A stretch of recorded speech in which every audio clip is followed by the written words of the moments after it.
Hey, this is Jada, and I want to hopefully, this is a quick video. I talked about relative minor and parallel minor in the last video that I was talking about that minor sixth chord on the 4-to-1 progression. And so let me go ahead and talk real quick about, in a little bit more depth, the parallel and relative minors. So, for this to make a little bit more sense for most, so you can see it, not just hear me say it and just kind of process. Let's go to the key of C. We know we can see the key of C easily. 1, 2, 3, 4, 5, 6, 7, 1. That's the C major scale. Now, and our numbers. Here we go. If we have the C major scale, the parallel minor, we're talking about parallel and relative, but let's deal with parallel first. Parallel has the same root note. So I have C major. So for it to be a parallel minor, I have to have C minor. And this is the C minor scale. Notice for the major, it was all the white keys, but I had the E flat, A flat, B flat in my C minor scale. That's parallel. Parallel meaning the same root note. Now, this is C major. The relative minor has exactly the same notes. It starts on a different root. These all the white notes. Now, what minor scale has all the white notes? Happens to be A.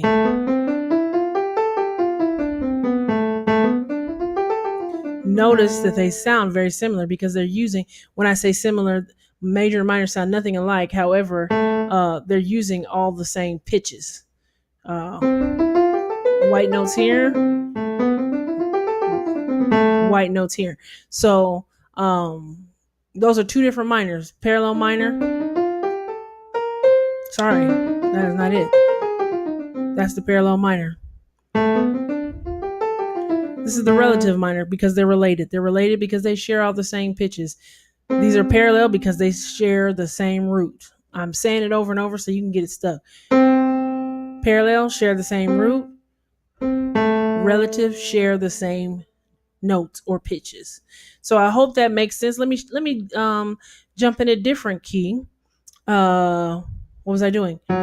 G flat in the other video. So let's just look at that. That's the G flat major, G flat minor. Told you I was gonna get my minor scale back together for that. That's the parallel minor. Now let's go to the. Sorry, let me play this again. That's the G flat major. There's E flat minor. That's the relative minor. They have the same pitches all the way through the song. If you need to write it out so you can, match them up, and like that match exercise you used to do in elementary school to see them, go ahead and do that. I want this to make sense to you. Parallel and relative minor. Like I said, I wanted this to be quick, so that's all we can kind of say for the parallel. Well, no. Let me jump into it a little bit differently. I'm gonna go back to C. The importance of the parallel minor would be I can borrow chords. And in this instance, since this is the key that I'm in, right? C major. But if I'm in C major and I want to, let's say, more useful as a something you would songwrite or compose a song with, but I can borrow this 3 chord, or often you see the 4 chord getting borrowed because it's the exact same pitch. That's there. These other 3, you could borrow them, but you would have to change the note that's not necessarily in your key. That's cool and all, and it can be done. Same with the 2.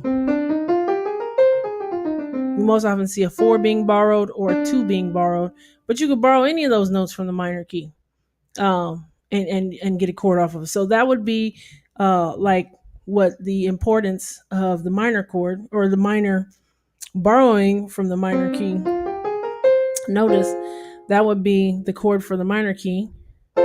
This is the chord for the major key. Well, instead of looking at the whole song in the minor key, I can just borrow this chord and insert it in my major key. I pulled it from that parallel minor. Now, versus the relative minor, sometimes you have a song, uh, that Kirk Franklin song. It's a great example. He Loves Us. Uh, I think it's in D minor to start.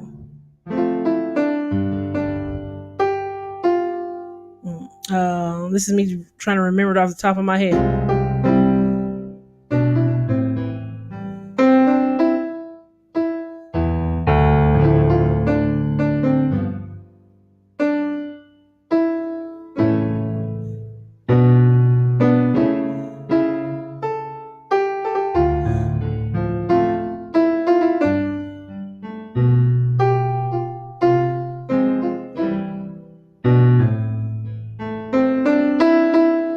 Uh,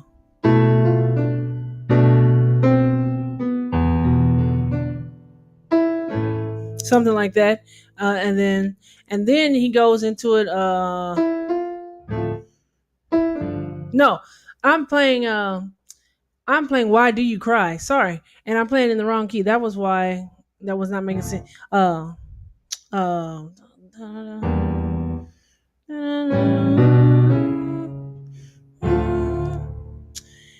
He loves us.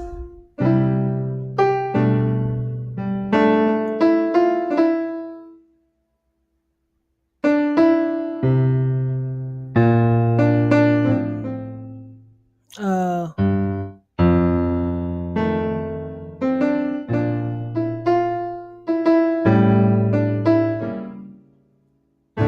there we go. I haven't heard that song in a long time, but something to that point in its simplest form. He does some really great stuff with it, but it was in D flat minor, and then actually he did go to the parallel.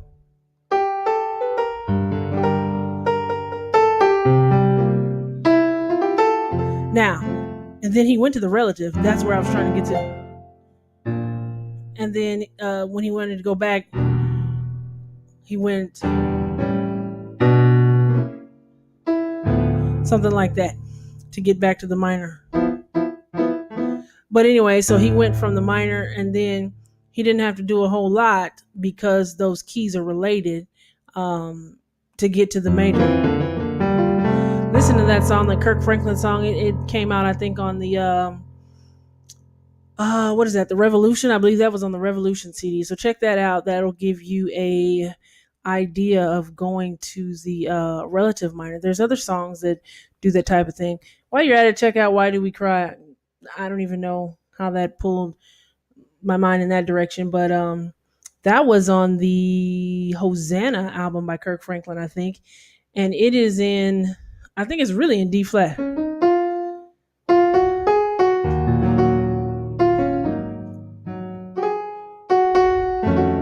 Uh,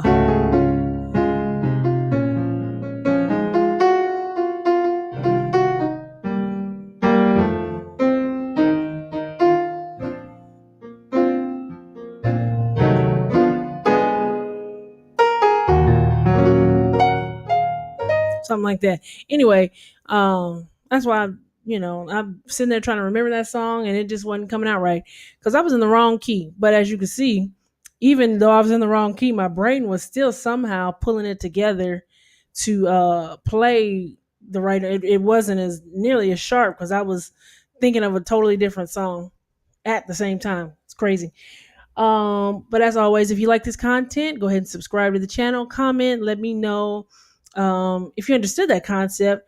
It's not always the easiest thing to understand these different musical terms, but comment, like, share with your friends if it helped you out, or teach them yourself. You just learned it. And then also, if you have other questions or comments, you can email me, or you want lessons, email me at jadaonpiano@gmail.com. As always, happy practicing and have a blessed day.